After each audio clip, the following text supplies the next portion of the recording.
பீகார் தலைநகர் பாட்னாவில் பிரபல தொழிலதிபர் கோபால் கெம்கா அவருடைய வீட்டிற்கு முன் சுட்டுக் கொல்லப்பட்ட சம்பவத்திற்கு கண்டனம் தெரிவித்துள்ள ராகுல் காந்தி, பீகாரின் எதிர்காலத்திற்காக அங்கு ஆட்சி மாற்றம் அவசியம் என்று குறிப்பிட்டுள்ளார்.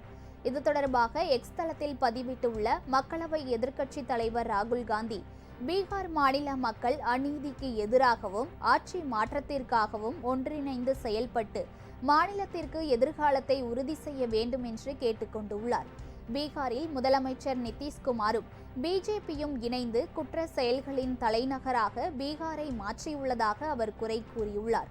தொழிலதிபர் ஒருவர் அவருடைய வீட்டிற்கு முன்பே சுட்டு கொலை செய்யப்பட்டதன் மூலம் குற்றங்களின் தலைநகரம் என்பது மீண்டும் ஒரு முறை நிரூபிக்கப்பட்டுள்ளதாக ராகுல் காந்தி கூறியுள்ளார்.